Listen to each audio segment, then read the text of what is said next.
গরম আছে নোয়াখালী এক্সপ্রেসের এক্স ফ্যাক্টর হতে পারে আপনার টিমে। ক্যাশ করতে চাই, জাকিরকে ফর্মে আনতে চাই। ও আমার ম্যাচ উইনার হবে বলে আমি বিশ্বাস করি। অফসাইডের বল শাফল করে লেগ সাইডে খেলা লেগ সাইডে বল অফ সাইডে মারতে হবে। তো পারবে? হ্যাঁ, না পারার কিছুই নেই। কে হতে পারে ক্যাপ্টেন? জাকিরকে যেমন চিন্তাই করছি না, Soumya will be my choice.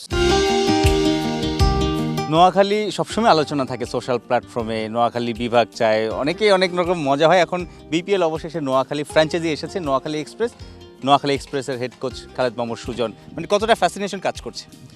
Definitely একটা নতুন টিম, যেটা জিউ সেড যে নোয়াখালীর একটা উত্তাপ আছে। আমি সেটা আমার, যদিও আমি I am not in the social media, but social media শুনি অনেকের থেকে যে বেশ গরম আছে নোয়াখালী এক্সপ্রেসের সাপোর্টাররা। তা ওই দিক থেকে তো অবশ্যই bit pumped up. X factor হতে পারে আপনার টিমে? আমি লোকাল প্লেয়ার জন্য ভেরি হ্যাপি। আমার সৌম্য, সোহান, সাব্বির, দীপু, জাকির, অঙ্কন, হাসান মাহমুদ। জাকির একটু অফ ফর্মে আছে, এটাই আমি ক্যাশ করতে চাই, জাকিরকে ফর্মে আনতে চাই। এবং এভাবে কি কি টোটকা থাকবে আপনার? না, আমি জাকিরের সাথে অলরেডি মানে ন্যাশনাল টিম চলাকালীন সময় ফোনে দু একবার কথা বলেছি। আমি বলেছি যে কিছুই পরিবর্তন হয়নি, শুধু ওর মানসিকতার পরিবর্তনটাই আমার মনে হয়, যে আমার কাছে মনে হয়েছে যে অতিরিক্ত চাপ নিয়ে নিচ্ছে। তো আমি ওকে একদম চাপ মুক্ত রাখার চেষ্টা করবো এই খেলাটাতে। আমি জানি যে জাকিরের মধ্যে যে অ্যাবিলিটি আছে, মানে আমি জানি যে ওর কতটা অ্যাবিলিটি আছে, সেটা আমি ক্যাশ করার চেষ্টা করবো ইনশাল্লাহ।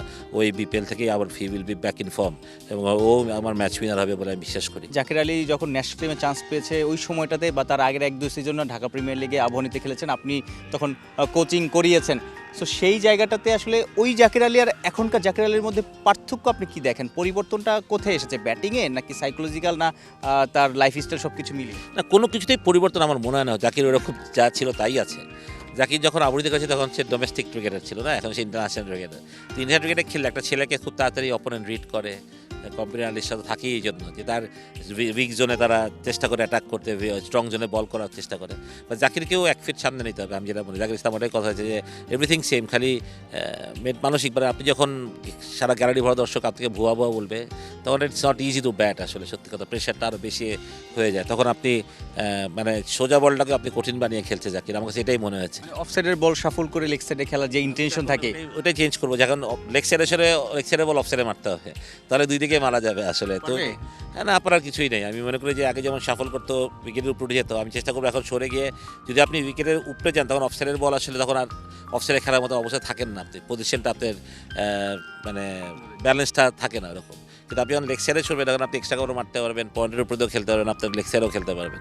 নোয়াখালীর ক্যাপ্টেন্সি নিয়ে অনেক আলোচনা, কে হতে পারে ক্যাপ্টেন? সুজনের পছন্দ কে? না, পছন্দ অপছন্দের জন্য না, আমি জাকিরকে যেমন চিন্তাই করছি না আসলে, সত্যি কথা বলতে। কেন চিন্তা করছি না? কারণ আমি জাকিরকে চাই না কোনো প্রেশারে রাখতে। আমি চাই জাকির যাতে, তো জাকির ইজ নট মানে লিস্টে আমার নাই, মানে আমার লিস্টে যদি হয় আমি সৌম্যর কথা এই জন্য চিন্তা করছি। সৌম্য আমি দেশি একটা ছেলেকেই অতিরিক্ত দিতে চাই, কারণ ফরেন প্লেয়ার যেটা হয় আসে চলে যায়, এটা তার টিমের যথেষ্ট সমস্যা হয়। সেক্ষেত্রে সৌম্যকে যদি আমরা পাই, সৌম্য যদি এগ্রি করে ক্যাপ্টেন্সি করতে, Soumya will be my choice. Senior player, এত বছর ধরে খেলছে, এক্সপিরিয়েন্স আছে, he can run the team very well আমি মনে করি। সাইফুল রূপক, ৭১।